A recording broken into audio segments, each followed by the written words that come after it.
Good afternoon, everyone. It's great to be able to speak to you this afternoon. It's a long time since Carlisle ambassadors met, though I know that many of you have been meeting virtually and supporting each other through this difficult time.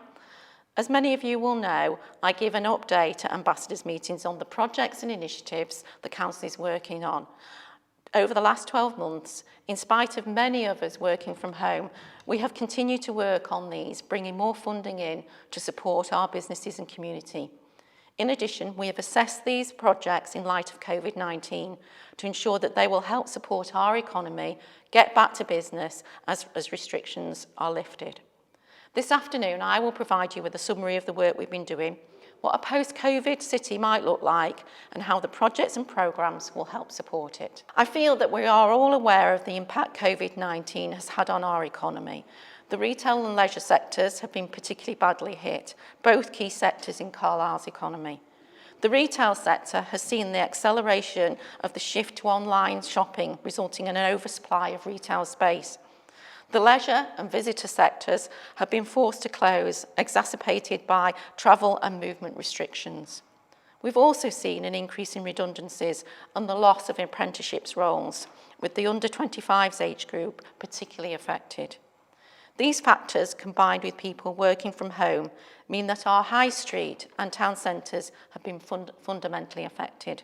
Over the last 12 months, the Council has been dealing with the immediate effect of COVID-19 by providing business support in terms of the grants provided by the government, distributing over £40 million of funding.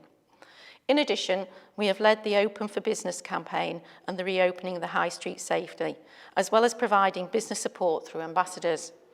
Throughout this time, we have continued to plan for recovery. And in order to understand what a post-COVID city will look like, we commissioned economic assessments of the long-term impacts.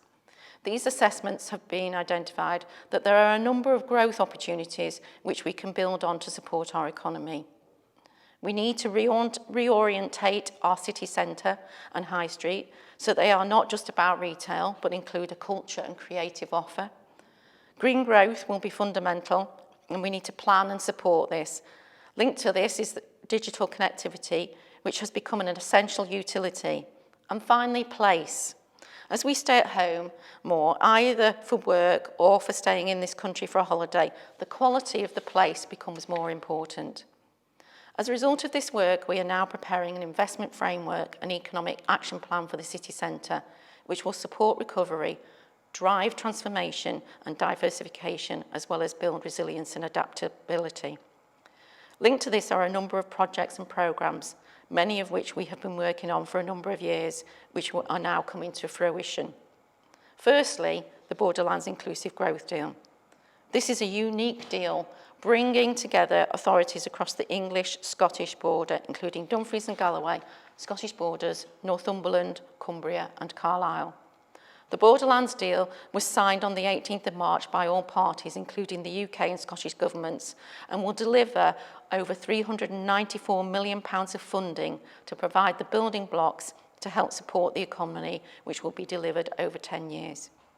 The programmes which will particularly affect Carlisle are the Destination Programme, which includes projects along Hadrian's Wall and the Walking and Cycling Initiative throughout the whole of the Borderlands region. Digital, aimed to enhance and improve digital connectivity. The digital voucher scheme is already being rolled out across Cumbria and Northumberland.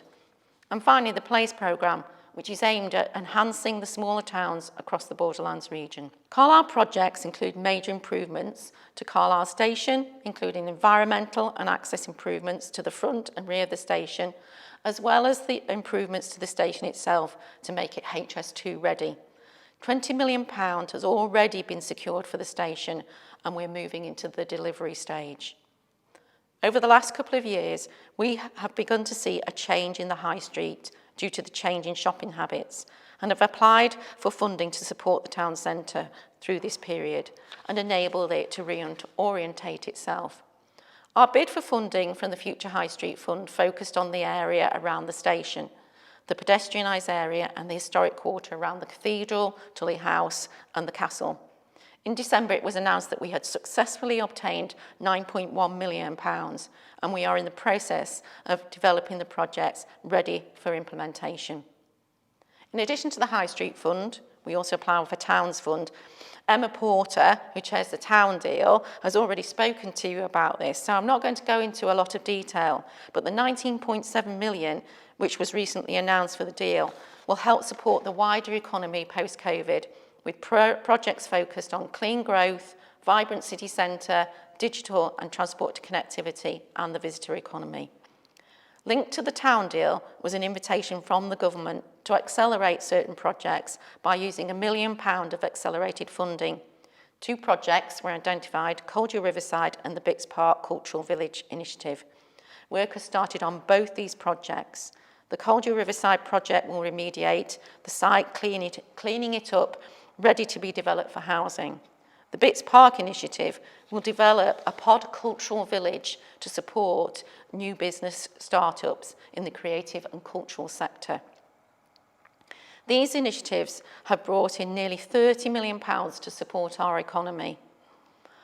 A fundamental part of our growth strategy is St Cuthbert's Garden Village. Over the last 12 months, we have completed stage 2 of the master planning framework. Working with the county, we have also brought in £131 million of funding to complete the Southern Relief Road. The next stage of the Garden Village is a local plan and a document which will set out the design principles for the Garden Village, including low carbon living, parks, community facilities, all of which will create and deliver a garden village. In addition to government funding, the city is also investing in the city, including the refurbishment of the Civic Centre and the provision of new leisure facilities at the Sand Centre. And this photograph shows the work that's currently ongoing. And finally, the green economy. We have developed a climate change strategy which deals with both ourselves as a council and what we aim to do in terms of actually support our economy. It sets out a 5-year road plan and action plan and sets out the actions that the City Council will undertake. But we want to work with you as businesses to ensure that we grow our economy that is in a sustainable and resilient way. Thank you very much. And I look forward to seeing you all at the next Ambassadors meeting.